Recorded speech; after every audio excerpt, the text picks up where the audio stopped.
Hello বন্ধুরা, আবারও তোমাদেরকে এডুকেটের পক্ষ থেকে স্বাগতম। আমি আছি মোহাম্মদ সুরানা।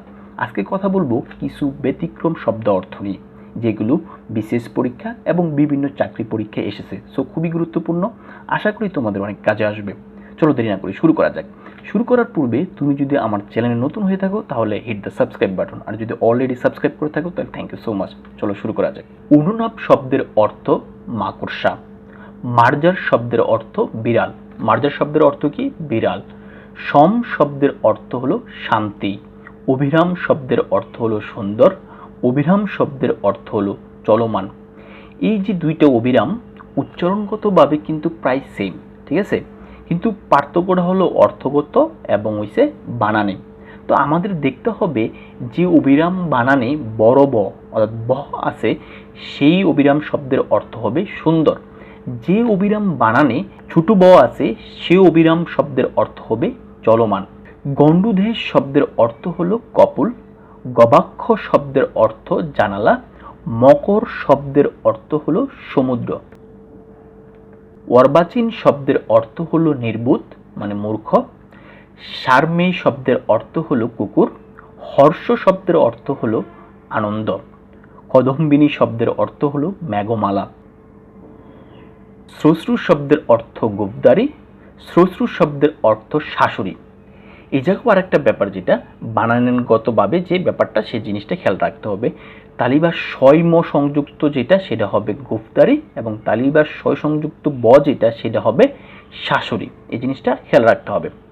অপলাপ শব্দের অর্থ হলো অস্বীকার। বিজন শব্দের অর্থ হলো পাখা। সনাতন শব্দের অর্থ হলো চিরন্তন। কুটুম্ব শব্দের অর্থ হলো আত্মীয়। আবারও বলতেছি, কুটুম্ব শব্দের অর্থ হলো আত্মীয়। আমরা প্রায় সময় কিন্তু বলে থাকি খ্যাস কুটুম। এই যে কুটুম, এটি হলো আত্মীয়। খ্যাসও আত্মীয়, কুটুমও আত্মীয়, এটা কিন্তু আমরা সরাসরি বলে থাকি। সেই কুটুমই কি কুটুম্ব। সুধাকর শব্দের অর্থ হলো চন্দ্র। যুগপদ শব্দের অর্থ হলো একই সময়ে। বিহঙ্গ শব্দের অর্থ হলো পাখি। জঙ্গম শব্দের অর্থ হলো গতিশীল। সদন শব্দের অর্থ হলো নিবাস। অলিক শব্দের অর্থ হলো মিথ্যা। অবলা শব্দের অর্থ হলো নারী। সুনীত শব্দের অর্থ হলো রক্ত। নিনাদ শব্দের অর্থ হলো শব্দ। নিনাদ শব্দের অর্থই শব্দ। অন্তরায় শব্দের অর্থ হলো বাধা। আধার শব্দের অর্থ হলো আশ্রয়। আধার শব্দের অর্থ কি? আশ্রয়। আরেক আধার আছে যেটা চন্দ্রবিন্দু থাকবে, সে আধার অর্থ কিন্তু রাত, ঠিক আছে।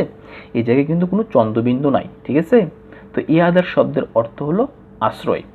রসাল শব্দের অর্থ আম। আমি অনেক রস থাকি, সেজন্য এটাকে রসাল বলা যায়।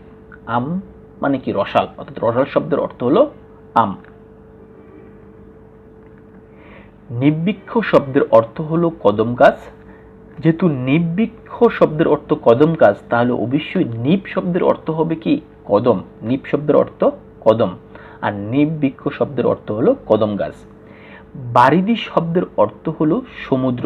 বারিধি শব্দের অর্থ কি? সমুদ্র।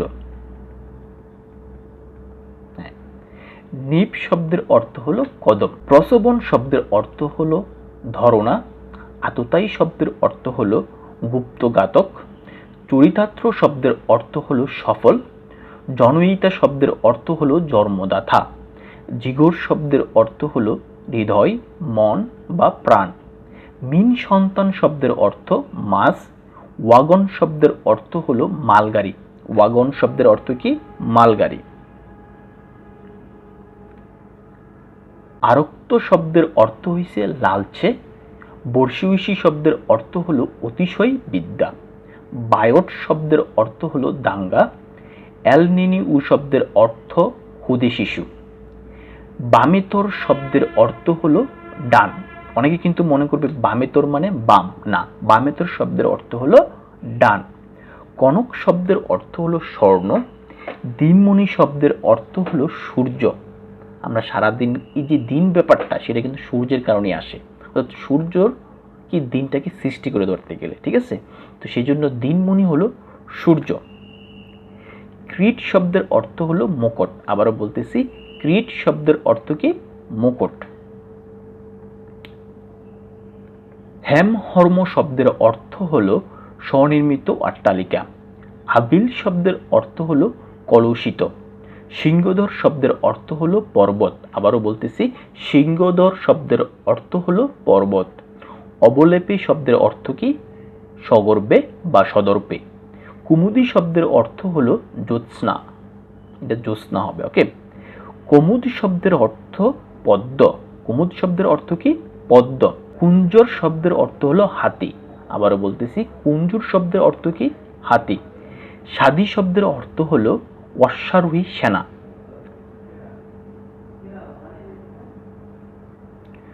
সুর শব্দের অর্থ হলো বীর। প্রবঞ্চ শব্দের অর্থ হলো প্রবল বায়ু। নিগর শব্দের অর্থ হলো শৃঙ্খল। বিধ্বংস শব্দের অর্থ হলো পাখির দরার ফাঁদ। ভালো শব্দের অর্থ হলো কপাল। ভালো শব্দের অর্থ কি? কপাল। বারীন্দ্র শব্দের অর্থ হলো সমুদ্র। নিবার শব্দের অর্থ হলো তৃণধান্য। আতপ শব্দের অর্থ হলো সূর্যকিরণ। আবারও বলতেছি, নিবার শব্দের অর্থ হলো তৃণধান্য। আতপ শব্দের অর্থ হলো সূর্যকিরণ। বহুব্রীহি শব্দের অর্থ হলো বহুদান। এই যে বহুব্রীহি, এই বহুব্রীহি কিন্তু একটা সমাসের প্রকারভেদ। বহুব্রীহি সমাস, ঠিক আছে। তো এই বহুব্রীহি শব্দের অর্থ হলো বহুদান। কেওয়াট শব্দের অর্থ হলো কপাট। বিরাগী শব্দের অর্থ হলো উদাসীন। প্রাকৃত শব্দের অর্থ হলো স্বাভাবিক। জঙ্গম শব্দের অর্থ হলো গতিশীল। প্রথিত শব্দের অর্থ হলো বিখ্যাত। গণ্ডগ্রাম শব্দের অর্থ হলো বৃহৎ গ্রাম। গণ্ডগ্রাম বলতে কি? বৃহৎ গ্রামকে বোঝায়। ওকে।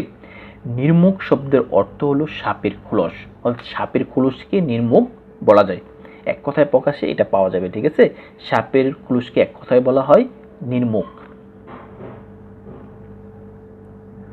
অভিনিবেশ শব্দের অর্থ হলো মনোযোগ। সরণী শব্দের অর্থ হলো সড়ক বা পথ। শিকড় শব্দের অর্থ হলো জলকন্যা। শীল শব্দের অর্থ হলো চরিত্র। আভরণ শব্দের অর্থ হলো অলংকার। দামিনী শব্দের অর্থ হলো বিদ্যুৎ। ব্যাসাতি শব্দের অর্থ হলো কেনাবেচা। সৎকার শব্দের অর্থ হলো সমাদর বা আপ্যায়ন যেটা। আহব শব্দের অর্থ যুদ্ধ। আবারও বলতেছি, আহব শব্দের অর্থ হলো যুদ্ধ। কন্ডুয়ান শব্দের অর্থ হলো কুণ্ডুলি পাকান। আকাল শব্দের অর্থ হলো দুর্ভিক্ষ। উধন শব্দের অর্থ হলো বাদ। বাদ মানে হচ্ছে উধন। উধন শব্দের অর্থ কি? বাদ। অভিধান শব্দের অর্থ শব্দার্থ। বিবর্ধন শব্দের অর্থ হলো উত্তোলন। বিচি শব্দের অর্থ হলো তরঙ্গ। সম্বর শব্দের অর্থ হলো হরিণ। মকমক শব্দের অর্থ হলো ব্যাঙের ডাক। খপুত শব্দের অর্থ হলো উড়োজাহাজ। হায়দর শব্দের অর্থ হলো ব্যাঘ্র বা সিংহ। বহিত্র শব্দের অর্থ হলো নৌকা।